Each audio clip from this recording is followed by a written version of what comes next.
Ini yang begitu penting ini, Tuhan juga kasih nih dua pemimpin yang luar biasa hebatnya untuk melanjutkan ini. Jadi kalau hari ini kita masih juga nggak mensyukuri nikmat yang Tuhan kasih kepada bangsa ini, ya sedih sekali kita. Prabowo dan Pak Jokowi dibenturkan, dibentrokkan, atau diisukan akan pisah jalan dan lain-lain. Pasti orang-orang ini nggak pernah punya mimpi atau nggak pernah punya keinginan bangsa ini menjadi bangsa yang maju. Ini teman-teman yang terlalu terkonsentrasi kepada rasa tidak sukanya kepada Pak Jokowi, sehingga bacaannya tidak lengkap gitu. Nah, sekali lagi orang-orang yang mengkonstruksi bahwa Pak Jokowi atau Pak Prabowo ini akan berkelahi, akan berantem, itu dia nggak memahami politik pada tataran yang paling real gitu ya. Dugaan saya dia terlalu banyak baca buku filsafat. Karena dia cuma asik dengan alam pikirannya sendiri gitu. Sementara dunia ini berada dalam dunia nyata. Ada kesenjangan yang luar biasa jauh antara. Satu namanya mazhab Mr. Q. Dan dia mengakui sekarang dia sudah berpindah menjadi pengikut dari mazhab Mr. Q. Wahai umatku. Jadi jangan berhenti cuma memperjuangkan demokrasi, tapi ada perjuangan lain, perjuangan kesejahteraan rakyat. Dulu kan kita anggap mimpi pergi ke Piala Dunia itu. Sekarang kan tiba-tiba kita merasa bahwa jangan-jangan kita akan sampai ke Piala Dunia nih. Bahwa Pak Jokowi memang luar biasa. Dia memikirkan semuanya. Memikirkan sesuatu yang nggak pernah kita bayangkan seperti sepak bola misalnya. Bahwa sebenarnya kan pernah hampir terjadi sebenarnya. Kejuaraan dunia walaupun kategori usia 20 tahun ya. Usia 20 apa 23? 20. Usia 20 begitu. Walaupun digagalkan oleh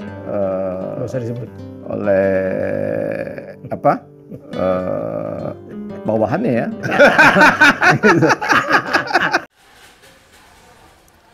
Bismillahirrahmanirrahim. Assalamualaikum warahmatullahi wabarakatuh. Sobat-sobat ngabaring kabar terkabar. Semoga selalu dalam keadaan sehat walafiat serta diberikan rezeki yang halal, berkah, lancar, dan juga banyak. Kali ini kami akan membagikan sebuah tayangan video pembincangan Muhammad Qodari dengan Helmi Yahya dan satu lagi narasumber. Mereka berdiskusi terkait bagaimana masa transisi ke depan dan kebencian yang dibangun sebulan sebelum Pak Jokowi lengser. Bagaimana diskusinya? Mari kita simak bersama. Let's go. Gitu. Ini kan momennya hanya satu momen ini aja. Nah, jadi kita punya dua pemimpin besar yang kemudian saling mendukung dan sekarang akan dilanjutkan oleh yang kedua. Dan di saat ini ada momen penting yang namanya bonus demografi itu, di mana kalau kita gagal memanfaatkan bonus demografi ini, maka kita akan menjadi negara yang tidak akan pernah maju selamanya. Jadi artinya ini momen penting sekali buat bangsa ini ke depan.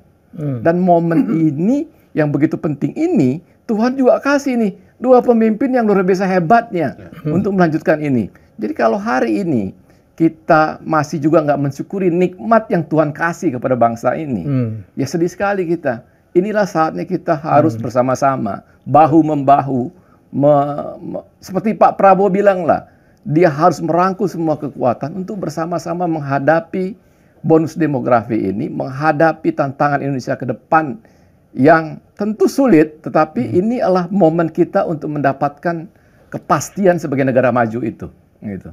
Jadi kalau masih ada orang berpikir ingin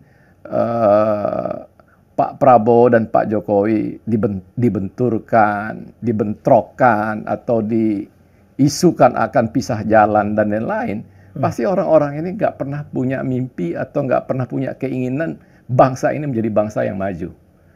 Kalau masih ada orang-orang yang sampai hari ini masih berpikir bahwa Pak Prabowo akan gagal sebagai pemimpin di Indonesia, akan gagal sebagai presiden Indonesia, dan nggak mencoba untuk percaya bahwa dia akan bawa negara ini menjadi negara maju, ini juga orang-orang yang nggak akan kita ragukan keinginannya untuk Indonesia menjadi negara maju begitu. Dan masih ada ya? Masih ada. Saya suara-suara di medsos gitu. Ya, di beberapa talk show gitu ya, Pak Qodari gitu. Jadi orang menyorotin tuh, ada yang mencoba untuk jangan-jangan bagaimana keberlanjutan dari hubungan antara Pak Jokowi dan Pak Prabowo gitu. Iya. Apakah akan tetap mesra atau di depan orang banyak berteori-teori tuh. Mungkin Mr. Q bisa komen. Pertama pasti Dan kenapa ada begitu? Ya, sebagai kelanjutan dari argumentasi tadi ya, Pak Prabowo pun pasti sangat berkepentingan agar situasi dan kondisi menjelang pelantikannya tanggal 20 nanti kondusif. Kondusif ya.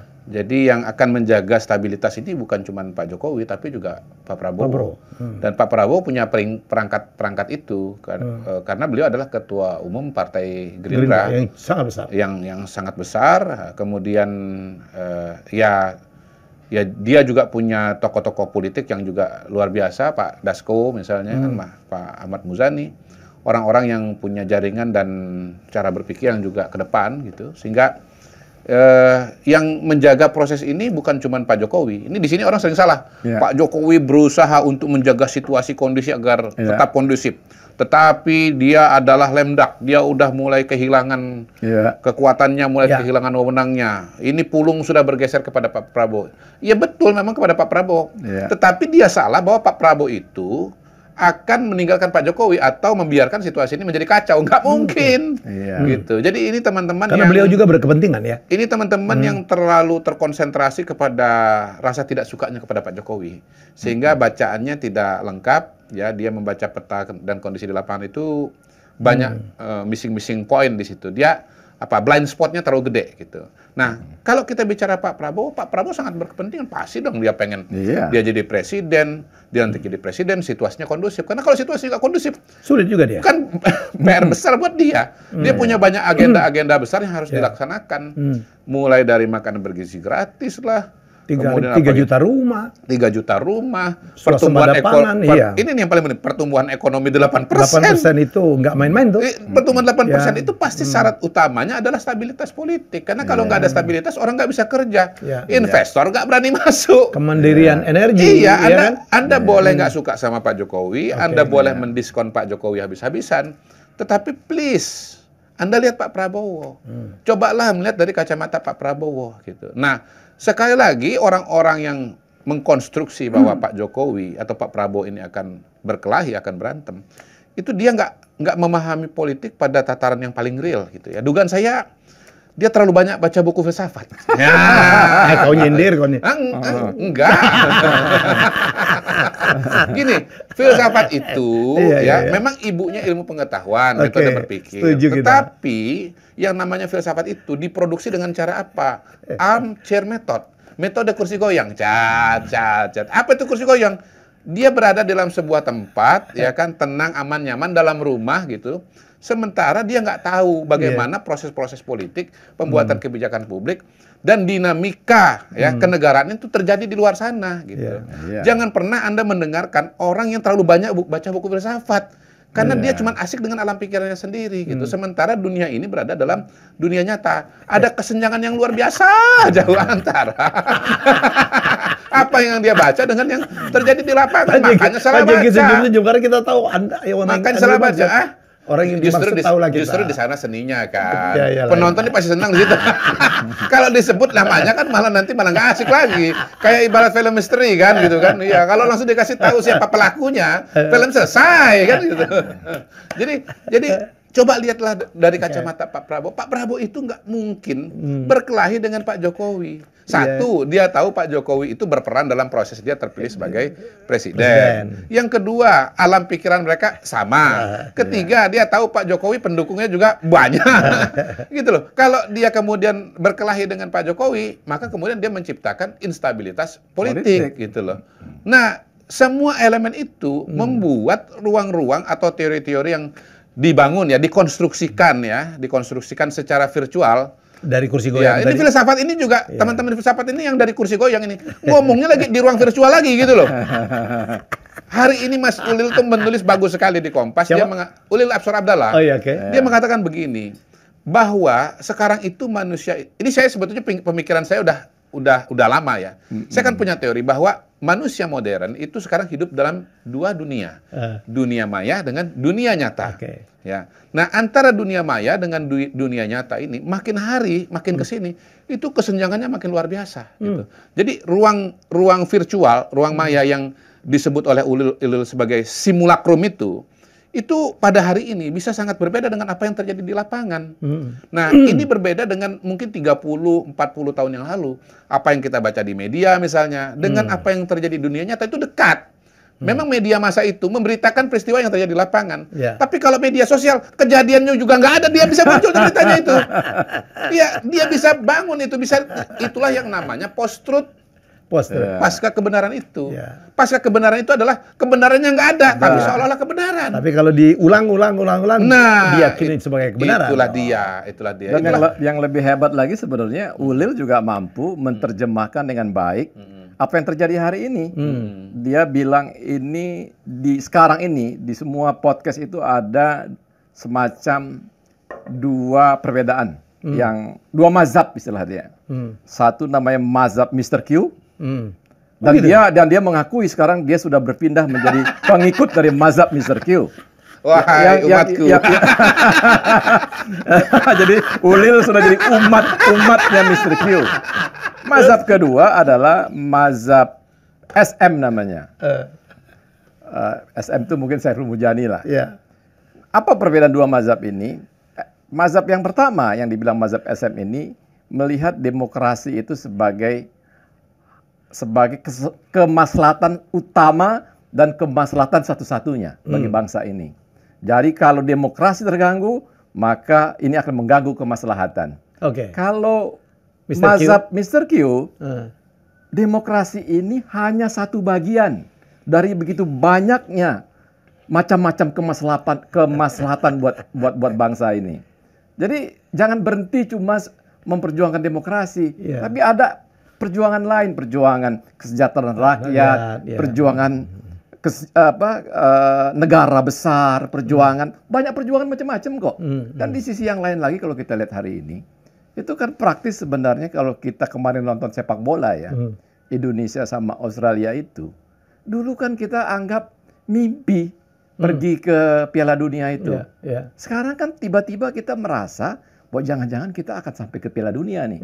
Dulu nggak pernah ada harapan itu. Gitu. Kalau dibilang ini cara instans pemerintahan Jokowi melalui Ketua Umum PSSI namanya Erick Thohir untuk bikin prestasi. Sebenarnya pola naturalisasi ini udah dikerjakan jauh kok sebelum pemerintahan Pak Jokowi. Tapi nggak berhasil gitu. Memangnya Prancis negara yang hebat sekali dalam sepak bola itu semuanya asli. Imigrannya banyak sekali. Iya, itu contoh. Jerman, imigran banyak sekali. Jerman belakangan ya. Dulu kan enggak. Belakangan ya. Belanda sama kayak Prancis. Nah, jadi kalau saya lihat seperti itu, seharusnya kita harus juga percaya bahwa Pak Jokowi memang luar biasa. Dia memikirkan semuanya, memikirkan sesuatu yang nggak pernah kita bayangkan seperti sepak bola misalnya. Bahwa sebenarnya kan pernah hampir terjadi sebenarnya kejuaraan dunia walaupun kategori usia 20 tahun ya. Usia 20 apa 23? 20. Usia 20 begitu. Walaupun digagalkan oleh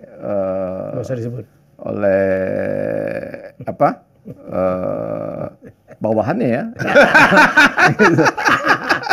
Maksud saya yang dibangun oleh Pak Jokowi dan diyakinkan kepada kita semua rakyat Indonesia hari ini adalah satu, Indonesia ini pasti mampu menjadi bangsa yang besar, pasti mampu menjadi negara maju.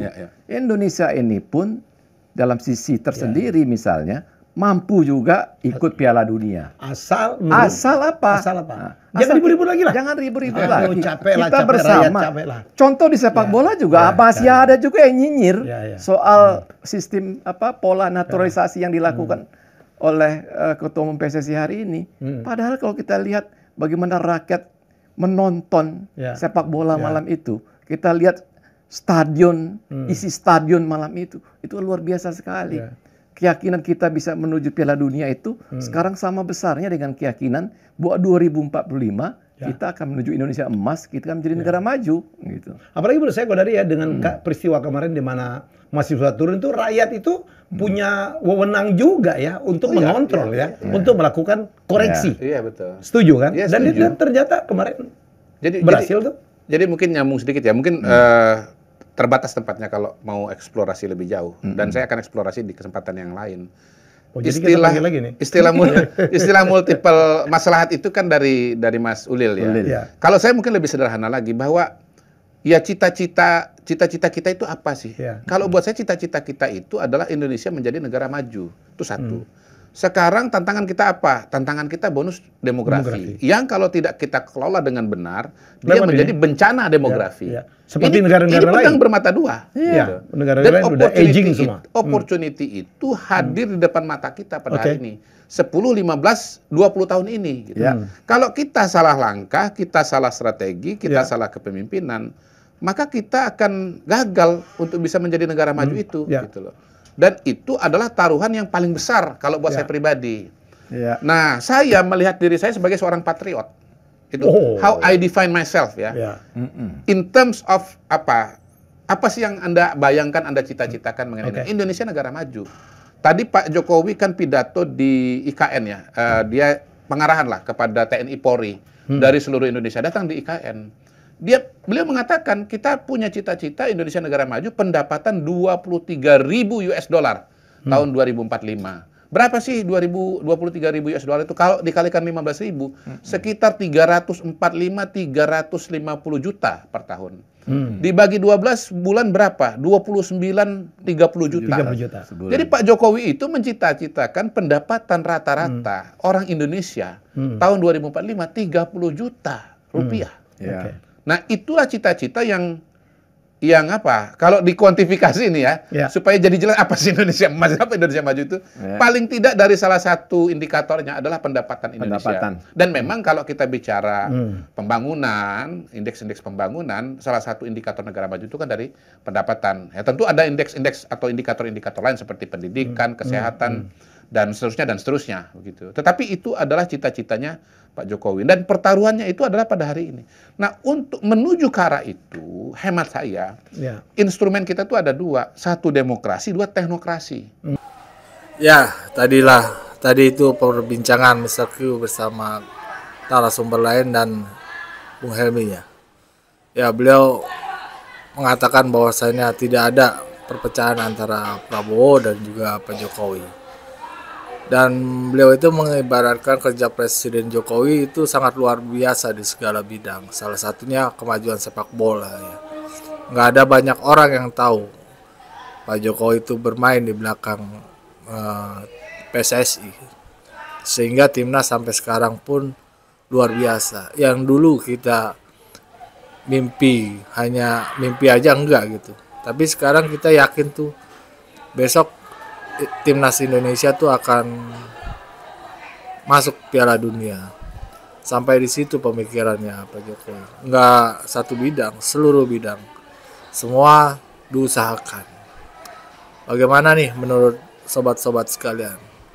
Berikan pendapat ya di kolom komentar. Wassalamualaikum warahmatullahi wabarakatuh.